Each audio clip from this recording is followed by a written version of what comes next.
आप सबको बुलाने का रीज़न यही है कि किस तरह से गुंडा राज वो लोग चला रहे हैं, किस तरह से हुकूमत उनकी आने के बाद यानी कि कांग्रेस की हुकूमत रेवंत रेड्डी सीएम साहब जब से कुर्सी पे बैठे हैं, कुर्सी को कम लोगों को ज़्यादा देख रहे हैं जैसा लग रहा है, यानी कि बीआरएस के ऊपर ज़्यादा नज़र और अपनी खुद की कुर्सी पे कम नज़र रख रहे हैं।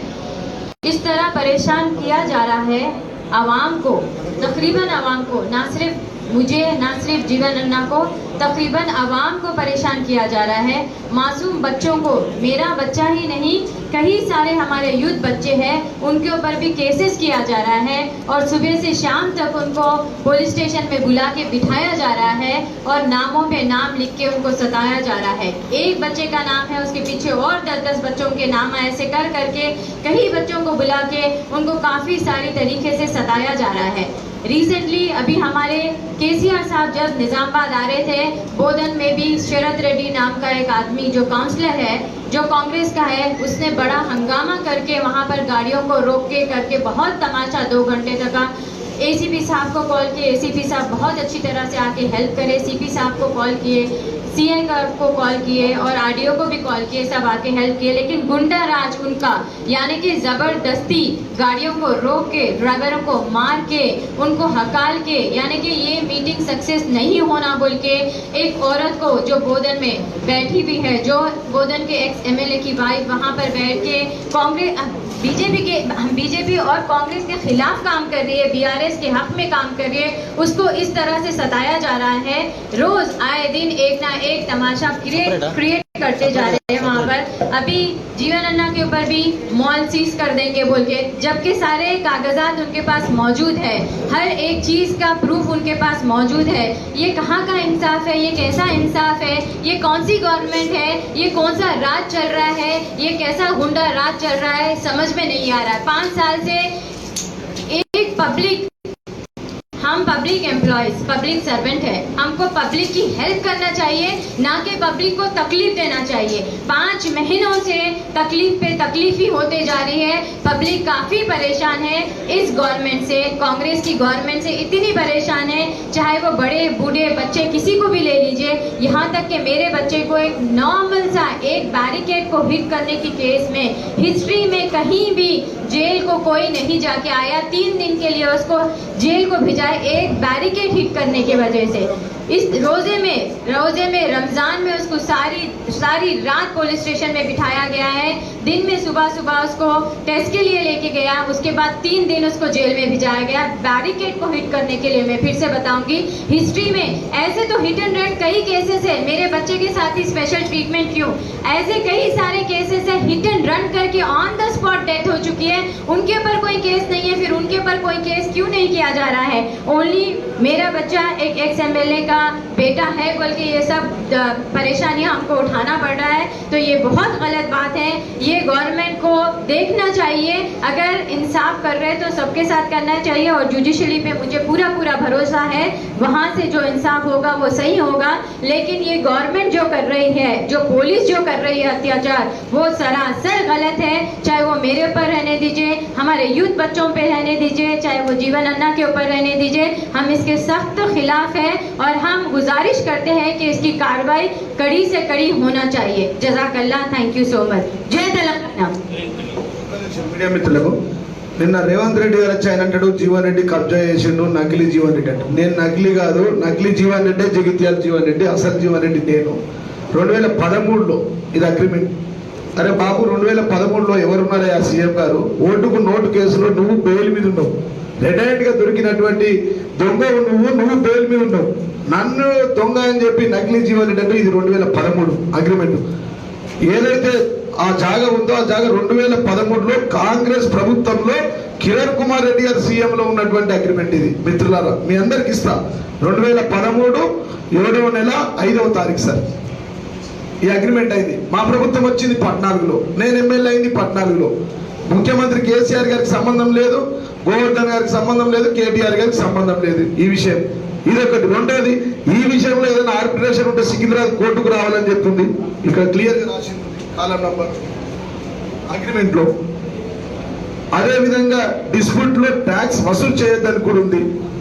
అది కూడా ఉంది. ఇవన్నీ ఇల్లీగల్ పెట్టి ఇల్లీగల్ ట్రెస్ పాస్ వచ్చేసి పార్టీని డ్యామేజ్ చేసే విధంగా. మెయిన్ ఏంటంటే కేసీఆర్ బస్ యాత్ర రాగానే ఆగమైపోతుంది రేవంత్ రెడ్డి.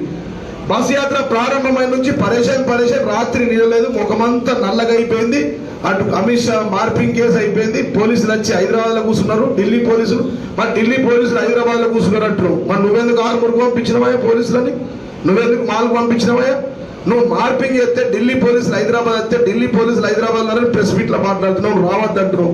మరి ఇక్కడ హైదరాబాద్కి ఎందుకు ఎత్తున్నారు? ఆర్టీసీ సజ్జనర్ మీ ఎండి నీ చెప్పరాశ ఆయన ప్రభుత్వాధికార ఒక పోలీస్ ఆఫీసర్ ఉండి ఎలక్షన్ కోడ్ ఉండగా ఎట్లా వస్తాడండి?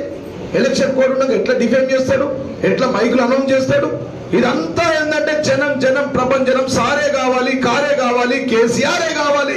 ఎటు చూసినా మన నిజామాబాద్ యుద్ధే 50,000 మంది ఆరుమూర్ల కొరుట్ల జగిత్యాల రాంగా పోంగా ఊరూర్ల సారే కావాలి, కారే కావాలి, కేసీఆర్ కావాలంటే అనుకుని ఉట్టి ఆగమైపోయి నిజామాబాద్కి 3 సార్లు వచ్చింది. ఒక సీఎం నిజామాబాద్కి 3 సార్లు వస్తారండి ప్రచారంకి? ఎవడన్నా ఇంతవరకు చరిత్రలో వచ్చిందా? 3 సార్లు 3 దగ్గరలో మీటింగ్. నంబర్ 1. నంబర్ 2, ఇక్కడ నుంచి రైతు బంధు ఎత్తాను ఎందుకు అన్నాడు? మరి అందుకే భయపడుతుంది, ఓడిపోతున్న అర్థమైపోయింది. 3వ ప్లేస్ ఉన్నాను తెలిసిపోయింది కాబట్టి నేను రైతులకు రైతు బంధు ఎత్తా, బాసర దేవుడిని పెట్టు, సిద్ధుల గుట్ట మీద పెట్టు. ఆయన సీఎం ఆయన ఏందా? ఏ ఒట్లు తింటున్నావా బాబు? ఒట్లు తిన్నాడు అంత ఓడి మిగిలలే. తడిబట్టలు ఎక్కినాడు, తడిగుడ్డ ఎక్కిపోయిండు. నువ్వు ఒట్లు తిని నువ్వు కూడా కథం అయిపోతావు. ఆయనకు ఆల్రెడీ 150 రోజుల తర్వాత మంచి దినాలు కూడా లేవని వేణుస్వామి చెప్పిండు. అవే కనబడుతున్నాయి ఇవన్నీ మార్పింగ్ ఇదంతా. మా బాజిరెడ్డి బాబు, మా బాజిరెడ్డిని ఏమనుకున్నాడంటే తన ఆడ తిరుగుతాడు.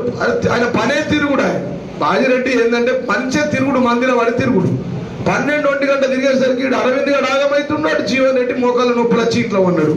అబ్బానాథ్ కాదురా బాబు, సప్పుడాక అరవింద్ గారికి ఎత్తా అని చెప్పి సుదర్శన్తో మాట్లాడి ఇటు ఎత్తు. ఇదేమో గవర్నమెంట్ ఏమో ఇట్లా ఇల్లీగల్.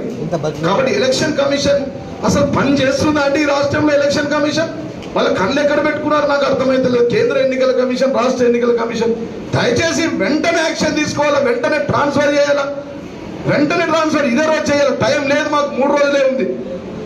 థ్యాంక్ యూ, ధన్యవాదాలు సార్. ఒక 2 నిమిషం.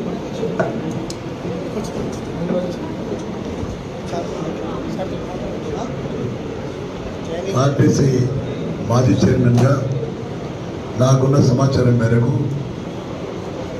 రేవంత్ రెడ్డి ఏదైతే ఆరోపణ చేసిండో జీవన్ మాల్ పైన ఆర్టీసీ భూమిని కబ్జా చేసుకున్నాడు, ఇల్లీగల్ బిల్డింగ్ కట్టుకునే మాట ఏదో మాట్లాడినాం. ఇంకా ముఖ్యమంత్రి గారు మాట్లాడిన మాట కాదు అది, ఇప్పుడు వీధి రౌడీ మాట్లాడే మాటలు మాట్లాడుతున్నాడు. లీగల్గా 2013లో తీసుకొచ్చింది అది కాంగ్రెస్ గవర్నమెంట్లో కొంతమందికి తీసుకొచ్చింది. దాన్ని ఇంప్లిమెంట్ అయిపోయి జీవన్ రెడ్డి గారు రేపు సతీమణి అగ్రిమెంట్ చేసుకొని లీజ్ తీసుకున్నారు. లీజ్ తీసుకున్న తర్వాత ఆ లీజ్ అమౌంట్ కడుతున్నారు కంటిన్యూగా. దీనిలో లీజ్ అమౌంట్ కాకుండా జిఎస్టీ కూడా ఇంక్లూడ్ చేసి కడుతున్నారు. తిప్పుతున్నారు నాకు వీళ్ళలో పేపర్ చూస్తున్నాడు. జిఎస్టీ అమౌంట్ కూడా ఆర్టీసీ వసూలు చేయొద్దు. జిఎస్టీ అమౌంట్ డైరెక్ట్గా జిఎస్టీకి కట్టాలి. అలా కాకుండా ఇల్లీగల్గా జిఎస్టీ అమౌంట్ కూడా ఆర్టీసీ తీసుకొని మరి జిఎస్టీకి కట్టకుండా ఏదైతే పెట్టుకున్నారో అది చాలా నేరం, అది అతిపెద్ద కాదు. మరి వల్ల మా సోదరుడు జీవన్ రెడ్డి గారు అయితే ఆరోపణ చేసి కంప్లైంట్ చేసిన ఎలక్షన్ కమిషన్ పూర్తిగా ఇమ్మీడియట్గా ఎంక్వైరీ చేయించి మరి తగు చర్యలు తీసుకున్న దానికి సంబంధించిన అధికారులు అని చెప్పి మనం చేస్తున్నారు. ధన్యవాదాలు.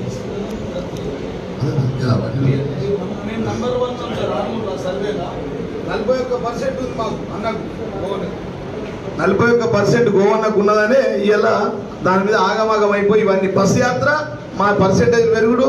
ఇక్కడ గణేష్ అన్న, అటు బీజీ గౌడ్ గారు, మా బాబీ ఇక్కడ బోధన్ల, మా నీతు కిరణ్ గారు, ప్రభాకర్ గారు బాగా ప్రచారంలో ముందంజలో ఉన్నాం. ఇవాళ ఒకసారి గణేష్ అన్న.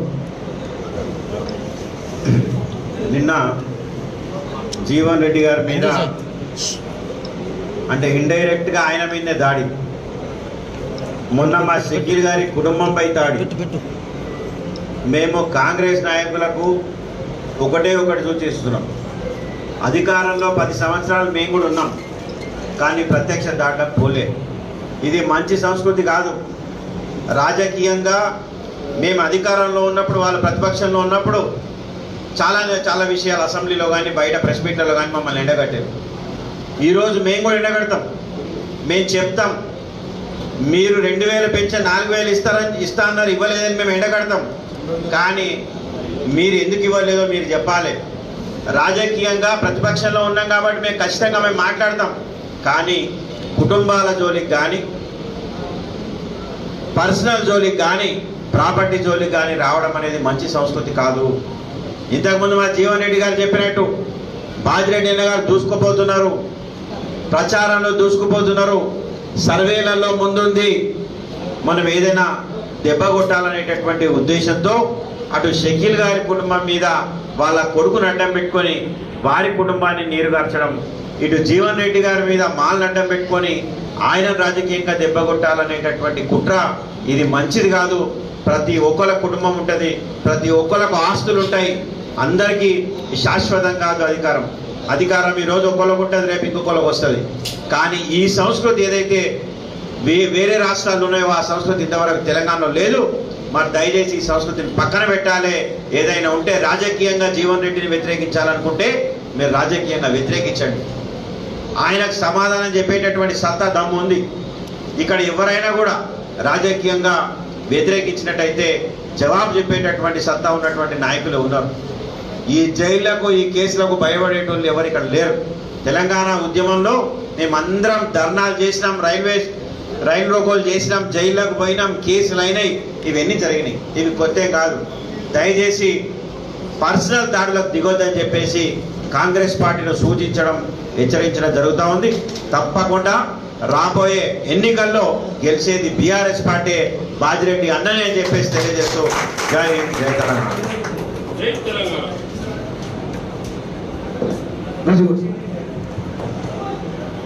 పత్రికా సోదరులకు, ఎలక్ట్రానిక్ మీడియా సోదరులకు నమస్కారం తెలియజేసుకుంటాం.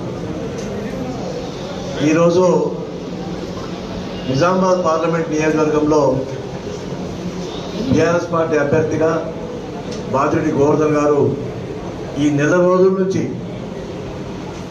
7 నియోజకవర్గాల్లో వెనుకబడిన తరగతులు కానీ, ఎస్సీలు కానీ, ఎస్టీలు కానీ, మైనార్టీలు కానీ అన్ని వర్గాలతో దగ్గరై విస్తృతంగా ప్రచారం చేసి అందరి మన్ననలు పొందుతున్నటువంటి ఈరోజు బాజిరెడ్డి గోవర్ధన్ గారు, అదేవిధంగా మొన్ననే మా మాజీ ముఖ్యమంత్రి కేసీఆర్ గారు బస్సు యాత్ర ద్వారా జిల్లాలో ఇంకా పూర్తి స్థాయిలో మరి గెలిచే విధంగా వారు ఏదైతే మొన్న సభ పెట్టి చెప్పినటువంటి సందర్భంలో మరి కాంగ్రెస్ పార్టీ ముఖ్యంగా ఈనాడు ఉన్నటువంటి ముఖ్యమంత్రి రేవంత్ రెడ్డి గారికి చెమటలు పోస్తూ ఉన్నాయి.